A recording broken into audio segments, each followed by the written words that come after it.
भाऊ, मी लिहिलेली चिठ्ठी सापडली तर हे लोक गायब करून टाकतील. म्हणून मी या चिठ्ठीचे फोटो काढून तुम्हा सर्वांना पाठवत आहे. माझे सासरचे लोक लग्न झाल्यापासून मला छळतायत. सासूने व नणंदने माझ्या चारित्र्यावर संशय घेतला. तुम्ही मला खूप प्रेमानं वाढवलं, पण माझ्या नशिबी मला चांगला नवरा व सासर नाही भेटलं. म्हणून मी आत्महत्या करत आहे. रोज थोडं थोडं मरण्यापेक्षा मी विष खाऊन झोपत आहे. हे शब्द आहेत नेहा बापू डावरे हिचे. लग्नानंतर अवघ्या 6 महिन्यातच नेहानं सासू, नणंद आणि नवऱ्याच्या होणाऱ्या शारीरिक आणि मानसिक त्रासाला कंटाळून आपलं जीवन संपवलंय. पंचवटीतील हिरावाडीत हा प्रकार घडलाय. या प्रकरणी पंचवटी पोलिसात गुन्हा दाखल करण्यात आला आहे.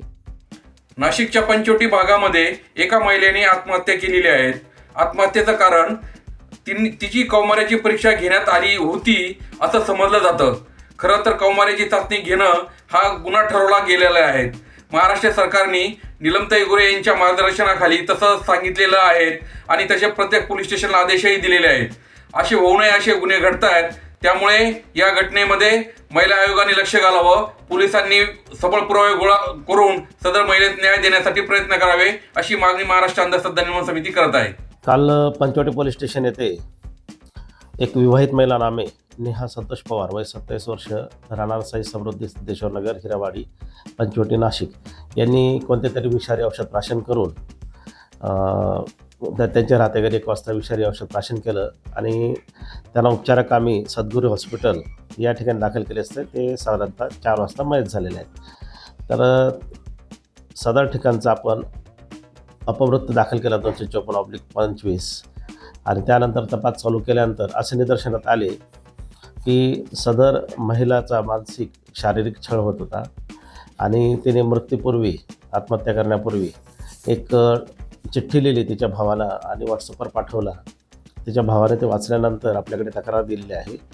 तर त्या चिठ्ठीमध्ये साधारणतः त्या महिलेने नमूद केलं आहे की 4/6/25 रोजी तिचा विवाह झाला आहे. इसम नामे संतोष पंडित पवार आणि ती हिरावाडी इथे वरील पत्त्यावर राहायला होती. लग्न झाल्यापासून तिची सासू तसेच ती नंदा आणि पती हे तिला माहेरून पैसे घेऊन ये, हुंडा म्हणून पैसे घेऊन ये, तसेच ती आजारी असताना तिला औषध उपचार न करता तिला टोमणे मारणे किंवा तिच्या माहेरचे नाते कोणी मयत झाले तर तिला जाऊ न देणे, तसेच तिच्या चरित्रावर पती हा सतत संशय घेत होता आणि तिला सारखा मानसिक त्रास देत होता. तर या छळाला कंटाळून तिने काल विषारी औषध प्राशन केलं आणि त्यामध्ये तिचा मृत्यू झालेला आहे. तिचं आपण PM वगैरे रिपोर्ट आल्यानंतर आज रोजी तिच्या भावाच्या तक्रारीवरून आपण सदर आरोपींच्या विरुद्ध गुन्हा दाखल केलेला आहे. यामध्ये आपण सदर मयत महिलेने ज्या चिठ्ठीमध्ये नमूद केलेलं आहे तसेच आपण प्राथमिक चौकशी केली तर त्यानुसार यामध्ये आपण 5 आरोपींना ताब्यात घेतलेलं आहे. पती संतोष पवार, सासू जिजाबाई पंडित पवार आणि 3 नंदा शीतल अशोक अहिरे, सौ मीनाक्षी शीतल अहिरे, भारती दत्ताराम पवार.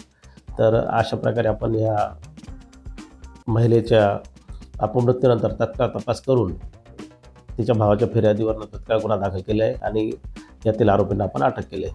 पुढील तपास API पाटील करीत आहे. याच्यामध्ये आपण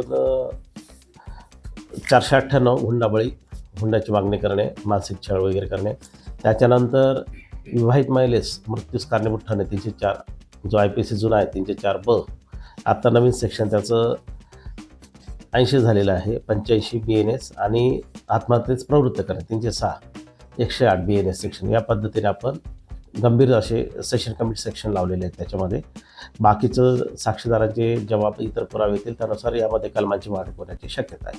आपण याच्यामध्ये तत्काळ याच्यामध्ये विनाविलंब FIR दाखल करून घेतलेले आहेत आणि यामध्ये जे आवश्यक आहेत यामधील आरोपीला ताबडतोब आपण ताब्यात घेतलेले त्यांना आणि जास्तीत जास्त आपण लवकरात लवकर याचं साक्ष पुरावे घेऊन दोषारोपपत्र सादर करून आपण चार्जशीट दाखल करणार आहोत. त्याच्यामध्ये नेहानं आत्महत्या केल्यामुळे तिच्या परिवारावर दुःखाचा डोंगर कोसळला आहे. नेहाच्या वडिलांचा 10 वर्षापूर्वी मृत्यू झाल्यानं त्यांचे मित्र आणि तिच्या भावांनी तिचं मोठ्या थाटामाटात लग्न लावून दिलं.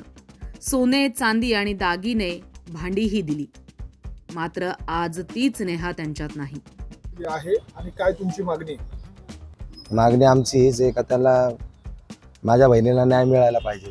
बर. त्यांना अटक झाली पाहिजे.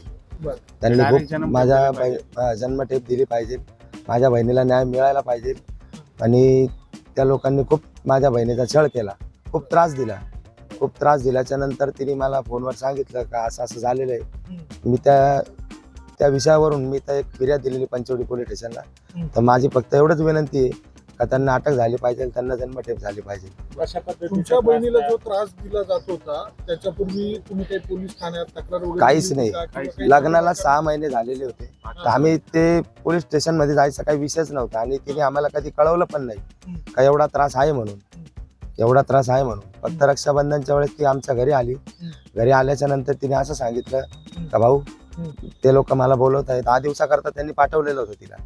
तर 10 दिवसाकरता नंतर पाठवलं. त्याच्यानंतर ते टॉर्चर करायला लागले, बा तुम्ही पाठवून द्या तिला असं तसं. मग तिची तब्येत थोडी खराब होती, मग आपण तिला पाठवून दिलं 10 दिवसांनी. मग त्याच्यानंतर दिवाळीत परत आणलं आम्ही तिला. तर दिवाळीत त्यांनी खूप त्रास दिला आहे. तिचा मानसिक छळ बी केला. परत तिच्यावरती काही आरोप बी लावले. तिला म्हणजे खूपच त्रास दिलेला आहे का म्हणजे तिला डायरेक्ट तिच्या चरित्र्यावरती बी संशय घेतला. म्हणजे तिला म्हणजे पर्यायच नव्हता काय करू काय नाही. मग तिने शेवटचा पर्याय तो निवडला आणि शेवट तिने तिचा जीव संपवला. हे केलं. याच्या आधी काय सांगत होते तुम्हाला किंवा नोटमध्ये जे म्हटलंय त्या नोटमध्ये तिने मला काही आधी बोललो? नाही बोलण्याच तिने मला सगळ्यात आधी फोन केला का भाऊ तुझ्या मोबाईलवरती मी व्हॉट्सअपवरती काही चिठ्ठ्या पाठवलेल्या आहे, त्या तू वाचून तुझ्या फॅमिलीला बी सांग, पूर्ण फॅमिलीला. हा जेवढ्यांना सांगता येईल तेवढ्यांना सांग. तर तिने फोन तेवढा मला बोलल्याच्या नंतर मी तो फोन कट केला. आणि त्याच्या 10 मिनिटांनी मला परत फोन आला तिच्या नंदीच्या मुलाचा. म्हणे मामा तुम्हाला मामीने लवकर घरी बोलवलेलं आहे. तर मी तेवढ्याच वेळात निघालो. तेवढ्या वेळात तिथं पोचल्याच्या नंतर तिची अवस्था खूप बॅड होती. तर मी तिथं रिक्षा बोलवली. माझ्या हाताने मी रिक्षात टाकलं. तिच्या सासूला व तिच्या नंदीला सोबत घेऊन आम्ही सद्गुरू हॉस्पिटलला तिची ट्रीटमेंट चालू केली. तिथून आता तुम्ही जी फिर्याद दिलेली आहे त्याच्यामध्ये कोणाकोणावर तुम्ही कारवाई होण्यासाठीची मागणी केली? कोण तिच्या नवऱ्यावरती, तिच्या 3 नंदांवरती, सासूवरती बरं. या 5 आरोप्यांना अटक झाली पाहिजे. यांच्यावरती गुन्हा दाखल झालाच पाहिजे. वारंवार होणाऱ्या मानसिक छळाला कंटाळून नेहानं टोकाचं पाऊल उचललं. पतीसह सासू नंदेकडून चारित्र्यावर संशय घेत वारंवार होणाऱ्या मानसिक छळाला कंटाळूनच नेहानं लग्नानंतर अवघ्या 6 महिन्यातच आत्महत्या केली आहे. या प्रकरणी पंचवटी पोलिसात गुन्हा दाखल झाला असून पुढील तपास पोलीस करत आहेत.